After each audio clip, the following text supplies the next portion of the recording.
Welcome back दोस्तों। विशिष्ट शिक्षक सक्षमता परीक्षा की कंप्लीट तैयारी के लिए आप हमसे जरूर संपर्क करें। चाहे आप प्राथमिक विद्यालय के सामान्य शिक्षक हो, चाहे उर्दू शिक्षक या माध्यमिक उच्च माध्यमिक विद्यालय के किसी भी विषय के शिक्षक हों, हम सक्षमता परीक्षा का कंप्लीट नोट्स प्रोवाइड करते हैं। हमारे पीडीएफ नोट्स आपके व्हाट्सएप पर और प्रिंटेड बाय पोस्ट आपके द्वारा उपलब्ध कराए गए पते पर भेजे जाते हैं। हमारे नोट्स को प्राप्त करने के लिए संपर्क करें 7631314948 पर। इस नंबर पर आप कॉल भी कर सकते हैं, व्हाट्सएप भी। हम इस सक्षमता परीक्षा की कंप्लीट तैयारी कराते हैं और हमारे नोट्स आपकी सफलता के लिए पर्याप्त हैं। आज की इस वीडियो में हम आपको बतलाएंगे कि उर्दू कवायद किसे कहते हैं, उर्दू कवायद में हुरूफ़े तहज्जी क्या होता है और हुरूफ़े तहज्जी के अक़साम से हम आपको वाकिफ़ कराएंगे। मिसाल के तौर पर अलिफ, नून, वाव, हा, इसकी कितनी किस्में होती है, तारीफ़ और मिसाल पेश करेंगे। तो आइए हम शुरुआत करते हैं आज के इस क्लास की। दोस्तों, कवायद जो होता है उसे अंग्रेजी में ग्रामर कहते हैं, हिंदी में इसे व्याकरण कहते हैं। ग्रामर हो चाहे व्याकरण हो चाहे कवायद हो, इसका ताल्लुक ज़बान से होता है, भाषा से होता है, लैंग्वेज से होता है। ये जो है ज़बान का सही बोलना, लिखना और पढ़ना सिखाता है। ज़बान के बोलने के, लिखने के, पढ़ने के कुछ उसूल होते हैं, कुछ ज़ाब्ते होते हैं जिसे उर्दू में कायदा कहते हैं।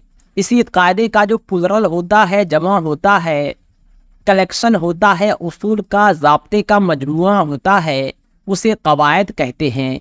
कहने का मतलब ये हुआ कि कायदा सिंगुलर है, वाहिद है, इसी का जमा हो गया कवायद, जो प्लुरल है, जमा है। अब आप समझ गए होंगे कि कवायद कुछ नहीं, कलेक्शन ऑफ उसूल है, कलेक्शन ऑफ ज़ाब्ता है, उसूल और ज़ाब्ते का मजमूआ है, क्योंकि ये जमा है। उर्दू जो है एक तरक्की याफ्ता ज़बान है। दिन ब दिन ये तरक्की पजीर है, काफ़ी तेज़ी से तरक्की कर रही है, काफ़ी मीठी ज़बान है। इसके सही लिखने बोलने के उसूल और ज़ाब्ते मुकर्रर हैं। हम जो कुछ भी बोलते हैं उर्दू में ज़ाब्ते के मुताबिक ही बोलेंगे, उसूल के मुताबिक ही बोलेंगे, तभी हमारे बात में वज़न होगा। ये सिखाता है हमें कवायद। जैसे लड़का आता है, लड़की आती है, इसको पलट दीजिए, लड़की आता है, लड़का आती है, आपका वज़न बिगड़ जाएगा, आपकी मजाक उड़ाने लगेंगे लोग, क्योंकि आपने कवायद को फॉलो नहीं किया। उर्दू कवायद का ताल्लुक जो है इन्हीं उसूलों से है। इसमें हम हरफ, फिर लफ्ज़, जुमलों की तकसीम, तारीफ़, तश्कील सभी का ख्याल रखते हैं, तब जाके कवायद मुकम्मल होता है। ये जो उर्दू कवायद है उसके 5 अज्जा होते हैं, 5 पार्ट्स होते हैं, जिसमें हिज्जा, सर्फ, नहव, बयान, उरूज आते हैं। इल्मे हिज्जा, इल्मे सर्फ, इल्मे नहव, इल्मे बयान, इल्मे उरूज सभी पर हम आगे पढ़ेंगे। हालांकि कहा जाए तो पूरी की पूरी कवायद इन्हीं 5 अज्जा पर मुनहसर होती है। फिलहाल इन शॉर्ट हम जानने की इल्मे हिज्जा को ऑर्थोग्राफी कहते हैं। इसमें हुरूफ के हरकत का बयान होता है। सर्फ को इटिमोलॉजी कहते हैं। इसमें लफ्ज़ की तकसीम, गर्दान, इश्तिकाक व तश्कील से बहस की जाती है। नहव को सिंटैक्स कहते हैं। इसके तहत जुमले के अज्जा, उनकी तकसीम और जुमलों के बाहमी ताल्लुक और तरतीब का बयान होता है। बयान हेड्रोडिक, इसमें लफ्ज़ की फसाहत और जुमलों की बलागत से बहस की जाती है। इल्मे उरूज में नसर के बरअक्स इसका ताल्लुक शेर से है। इसके तहत शेर के वज़न से बहस की जाती है। इल्मे उरूज की तालीम शायर के लिए काफ़ी ज़रूरी होती है। नज़म हो, गज़ल हो, ये सब इल्मे उरूज पर मुनहसर है। ये था इन शॉर्ट कवायद के 5 अज्जा। अब हम मुकम्मल कवायद की ओर बढ़ रहे हैं, इसके अलग अलग पार्ट को पढ़ते हैं। सबसे पहले हम जानेंगे हरफ के बारे में। हरफ जो होता है किसी भी ज़बान की सबसे छोटी इकाई होती है। अंग्रेज़ी में भी हरफ होता है, हिंदी में भी हरफ होता है। हिंदी में हरफ को वर्ण और अंग्रेज़ी में अल्फ़ाबेट कहते हैं। हम जो कुछ भी बोलते हैं, जो कुछ भी लिखते हैं, ये इन्हीं हरफों का मजमुआ होता है। आप जो बोल रहे हैं उसके आप टुकड़े करेंगे, जो लिख रहे हैं उसके टुकड़े करेंगे, तो आखिर में जो बचेगा वो हर्फ है।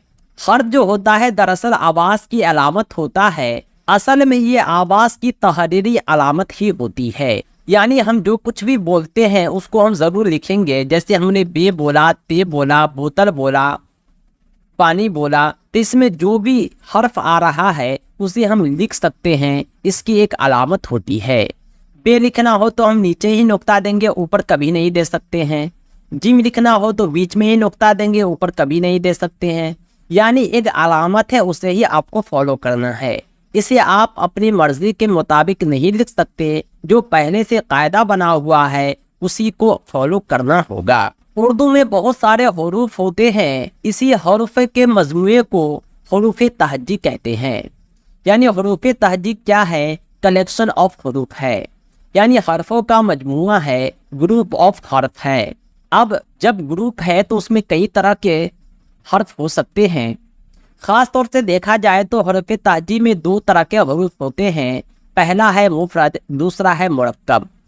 ہم بات کرتے ہیں حروف تہجی کی، تو اردو میں کل 51 حروف ہوتے ہیں۔ الف سے لے کر کے یہ تک جتنے بھی حروف ہیں یہ سب مفرد کہلاتے ہیں، اور کچھ حروف اور ہوتے ہیں جس کا استعمال لکھنے میں ہوتا ہے۔ یہ حروف دو مفرد حروف سے مل کر بنتے ہیں، اس لیے اسے مرکب حروف کہتے ہیں۔ مرکب کا مطلب ہی ہوتا ہے ملا ہوا، مل کر بننے والا۔ یہ جو آپ دیکھ رہے ہیں مفرد حروف، ان کی تعداد 36 ہے اور مرکب حروف کی تعداد 15 ہے۔ جب آپ دونوں کو جوڑیں گے تو 51 51 ہو جائے گا۔ یہ جو مفرد حروف تہجی ہے یہ الف سے لے کر کے یہ تک ہوتے ہیں، یہ صرف اور صرف ایک ہی حروف ہوتا ہے، اس کا کوئی ٹکڑا نہیں ہو سکتا۔ لیکن مرکب جو حروف تہجی ہے اس کا ٹکڑا ہو سکتا ہے۔ بے اور ہے دونوں مل کر کے بے میں ہے لگا بھے بنتا ہے، پے اور ہے دونوں مل کر کے پے میں لگا پھے بنتا ہے۔ اسے مرکب کہتے ہیں کیونکہ دو مفرد سے مل کر بنتا ہے۔ دیکھا جائے تو ان کی تعداد 15 ہے۔ لکھنے میں اس کا استعمال ہوتا ہے، جیسے آپ بھات لکھیں گے تو بھے سے لکھیں گے، پھل لکھیں گے تو پھے سے لکھیں گے، تھالی لکھیں گے تو تھے سے لکھیں گے۔ اسی طرح 60 میں تھے، جھاڑو میں جھے، چھاتا میں چھے، دودھ میں دھے، ڈھولک میں ڈھے، یعنی جتنے بھی 15 مرکب حروف ہیں ان کا استعمال لکھنے میں ہوتا ہے۔ اس لیے آپ کو یاد رکھنا ہے، ہم الگ سے معروضی سوالاتوں کے مجموعہ دیں گے جس میں آپ کا اعادہ ہو جائے گا۔ فی الحال آپ یاد رکھیں کہ حروف کی تعداد کتنی ہے؟ 51، جس میں مفرد 36 ہیں، مرکب 15 ہیں، دونوں کو جوڑ کے 51 ہو جاتا ہے۔ اب بڑھتے ہیں آگے جو ہم پڑھیں گے وہ ہے حروف کے اقسام، حروف کی قسمیں۔ حروف کی بہت ساری قسمیں ہوتی ہے، ایک تلفظ کے اعتبار سے، دوسرا معنی کے اعتبار سے۔ سی ٹیٹ کے کلاس میں تلفظ کے اعتبار سے حروف کے اقسام کو ہم نے پڑھایا تھا، ساتھ ہی ساتھ معنی کے اعتبار سے بھی پڑھایا تھا۔ آج ہم تلفظ کے اعتبار سے جانیں گے کہ حروف کی کتنی قسمیں ہوتی ہے۔ جتنے بھی حروف ہیں اس میں کچھ حروف خاص طور سے الف، نون، واو ہے، یہ ان کی کچھ قسم ہوتی ہے، اور لکھنے میں، پڑھنے میں الگ الگ جگہ ان کا الگ الگ استعمال ہوتا ہے۔ آئیے ہم جانتے ہیں۔ سب سے پہلے ہم جانیں گے الف کے بارے میں۔ الف جو حروف ہے یہ کتنے طرح کے ہوتے ہیں؟ الف کی دو قسم ہوتی ہے، پہلا ہے الف مقصورہ، دوسرا ہے الف ممدودہ۔ یہ دونوں الف کی ہی قسم ہے، لیکن دونوں شکل میں، لکھنے میں، پڑھنے میں ایک دوسرے سے الگ ہوتے ہیں۔ الف مقصورہ وہ الف ہے جس کی آواز سادہ ہوتی ہے، اس کی پہچان یہ ہے کہ اس پر مد نہیں ہوتا۔ یہ چاہے حروف کے آخر میں آئے، حروف کے شروعات میں آئے، حروف کے بیچ میں آئے، اس میں مد نہیں ہوتا ہے، اسے کھینچ کر نہیں پڑھا جاتا ہے، اس کی آواز سادہ نکلتی ہے۔ جیسے ادب، الف کی آواز ہے لیکن سادہ ہے۔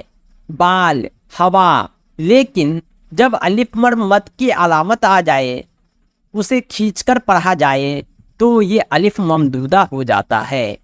جیسے آم، آگ، آپ، آج، آس، یہ جو مد ہے، سیمبول آپ دیکھ رہے ہیں، اسے مد کہتے ہیں۔ اس کے آتے ہی اسے کھینچ کر پڑھا جاتا ہے۔ اگر یہ مد نہیں ہوتا تو ہم پڑھتے الف میم زبر ام، اب یہ ہو گیا الف مد آ میم آم۔ اس کا استعمال جو ہوتا ہے ہندی کے آ کے برابر ہوتا ہے۔ الف ممدودہ الف مقصورہ دونوں میں کیا ڈفرینس ہے ہم نے جان لیا۔ خاص طور سے الف ممدودہ جو ہوتا ہے لفظ کے شروعات میں آتا ہے، لیکن عربی کے کچھ الفاظ ہیں جس کے درمیان میں بھی الف ممدودہ آتا ہے، جیسے قرآن، مال، یہ سب عربی کے لفظ ہیں جس کے بیچ میں الف ممدودہ آتا ہے، یعنی مد والی الف آتی ہے۔ یعنی جہاں کہیں بھی آپ کو مد دکھائی دے وہ الف ممدودہ ہے، مد نہیں رہے تو الف مقصورہ ہے۔ دونوں کی بیسک پہچان یہی ہے۔ الف کے بعد ہم بڑھتے ہیں نون کی طرف۔ نون کے بھی دو اقسام ہے، نون ظاہر اور نون غنہ۔ ظاہر کا مطلب ہوتا ہے جو دکھتا ہو، نون ظاہر اس کا تلفظ جو ہوتا ہے بالکل ظاہر اور عیاں ہوتا ہے، یعنی اس کا تلفظ ذرا بھی پوشیدہ نہیں رہے گا، پوری طرح سے ظاہر رہے گا۔ جیسے ہم نے کہا جان، پان، دھان، یعنی نون کی آواز پوری طرح سے نکل رہی ہے، نون مکمل طور پر تلفظ میں آ رہا ہے، اس لیے نون ظاہر میں نون جو ہوگا پوری طرح سے ظاہر ہوگا۔ اور اس کی پہچان بھی یہی ہے کہ نون کی آواز ظاہر ہو۔ اس کے ٹھیک الٹا ہوتا ہے نون غنہ، اس کی آواز ظاہر نہیں ہوتی بلکہ ناک سے نکلتی ہے۔ جیسے ہم نے کہا آنگن، یہ جو بعد والا نون ہے پوری طرح سے ظاہر ہے، لیکن پہلے والا جو نون ہے اس کی آواز ناک سے نکلتی ہے۔ ہم آنگن نہیں بول سکتے، آنگن بولیں گے، یعنی نون کی آواز ناک سے نکلتی ہے۔ یہ ہے پتنگ، پلنگ، یہاں بھی نون جو ہے ظاہر نہیں بلکہ اس کی آواز ناک سے نکلتی ہے۔ اگر ہم اسے ظاہر طور پر بولیں تو پتنگ، پلنگ، یہ کیا الفاظ صحیح ہے؟ بالکل غلط ہے۔ ہمیں نون کو ظاہر نہیں کرنا ہے، تبھی یہ صحیح طور پر تلفظ ہو پائے گا۔ یعنی نون غنہ کی پہچان یہ ہے کہ اس کی آواز ناک سے نکلتی ہے، اسے ہم ظاہری طور پر نہیں بول سکتے۔ دوسری پہچان نون غنہ کی یہ ہوتی ہے کہ جب یہ لفظ کے آخر میں آتا ہے تو اس پر نقطہ نہیں لگتا، لفظ کے بیچ میں آ جائے تو اس میں نقطہ لگتا ہے، اس کی آواز ناک سے نکلتی ہے۔ لیکن یہی نون غنہ جب لفظ کے آخر میں آتا ہے تو اس کی آواز تو ناک سے نکلتی ہی ہے، لیکن اس پر نقطہ بھی نہیں لگتا۔ یہ کہاں، نہاں، جہاں، یہ سب جو لفظ ہے اس میں آخر والے نون میں نقطہ نہیں ہے، اسے نون غنہ کہتے ہیں۔ نون غنہ کی پہچان یہ ہے کہ اس کی آواز ناک سے نکلتی ہے۔ دوسرا، جب یہ لفظ کے آخر میں آتا ہے تو اس پہ نقطہ نہیں ہوتا۔ امید کرتا ہوں کہ آپ آسانی سے سمجھ پا رہے ہوں گے۔ اب بڑھتے ہیں واو کی طرف۔ اردو میں واو کی 3 قسم ہوتی ہے۔ پہلا ہے واو معروف، دوسرا ہے واو مجہول، تیسرا ہے واو معدودہ۔ تینوں میں کیا ڈفرینس ہے آئیے ہم جانتے ہیں۔ سب سے پہلے ہم جانیں گے واو معروف کے بارے میں۔ یہ وہ واو ہوتی ہے جسے کھینچ کر پڑھی جاتی ہے۔ اگر ہم اس کے ہندی کی بات کریں تو یہ واو جو ہوتا ہے درگھ اوکار کی ماترا کے برابر ہوتا ہے۔ جہاں کہیں بھی درگھ اوکار کی ماترا لگ جائے وہاں پر واو معروف پوشیدہ ہوتا ہے۔ دوسری خوبی یہ ہے کہ اس کے اوپر ایک چھوٹی سی علامت ہوتی ہے جو الٹا چھ کے برابر ہوتا ہے، جس کا استعمال ہم ہے کے نیچے کرتے ہیں۔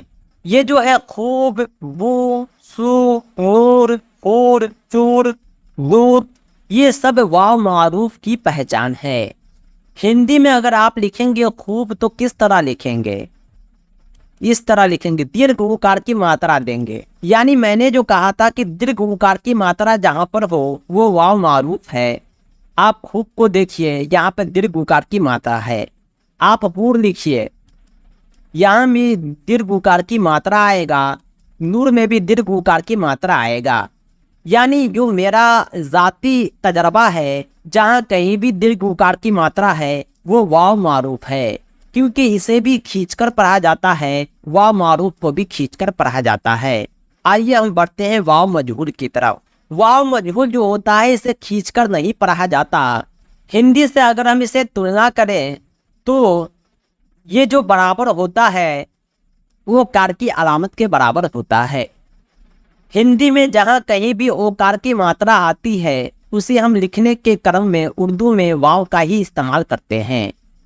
जैसे हमने लिखा मोल, ये जो मोल है उर्दू में इस तरह लिखाएगा, शोर उर्दू में इस तरह लिखाएगा, वो सो, को हो, तो हो, दो हो। जहाँ कहीं भी ओकार की मात्रा है वहाँ पर वाव का इस्तेमाल होता है, लेकिन इस वाव को आप खींच कर नहीं पढ़ सकते। इस ओकार की मात्रा को भी खींच कर नहीं पढ़ा जाता है, इसलिए ये वाव मजहूल है। हिंदी से कंपैरिजन करके आप आसानी से समझ पा रहे होंगे। अब हम बढ़ते हैं अगले किस्म की तरफ जो है वाव मादूला। अंग्रेजी में एक वर्ड होता है साइलेंट, जिसे लिखा तो जाता है लेकिन पढ़ा नहीं जाता, उसे उर्दू में मादूला कहते हैं। ये जो वाव मादूला है इसमें वाव लफ्ज में लिखे होते हैं लेकिन पढ़े नहीं जाते। जैसे खाप, वाव जो है मौजूद है लेकिन पढ़ा नहीं जाता, बोलने के क्रम में वाव की आवाज़ नहीं आती है। ख्वाहिश, खुश, ऐसा लग रहा है कि हम जो है खे और सीन पढ़ रहे हैं, वाव नहीं पढ़ रहे हैं। खुर्शीद, यहाँ भी वाव पोशीदा है पढ़ने में लेकिन लिखा ज़रूर जाएगा। कहने का मतलब ये हुआ कि वाव की तीन किस्म, वाव मारूफ में वाव खींचकर पढ़ा जाता है, वाव मजहूल में वाव को बगैर खींचे पढ़ा जाता है, वाव मादूला में वाव लिखा जाता है लेकिन पढ़ा नहीं जाता। वाव के बाद जो हम अगली किस्म को जानेंगे वो है हे। ये जो हे है इसकी दो किस्म होती है, एक होता है हाय मलफूजी, दूसरा है हाय मुख्तफी। मलफूजी यानी जो तलफ़ुज़ में आए, तलफ़ुज़ से बना है मलफूजी और मलफूजी बना है मलफूज से। यहाँ पर गुनाह, स्याह, पनाह को, यहाँ पर ए की आवाज़ निकल रही है, हे तलफ़ुज़ में आ रहा है, इसलिए ये सब के सब हाय मलफूजी हैं। दूसरा होता हाय मुख्तफी। मुख्तफी जो है तख्फीफ से बना है, जिसका मतलब होता है पोशीदा, छुपा हुआ। इसमें आवाज़ जो है अलिफ की मालूम होती है लेकिन लिखा ये जाता है।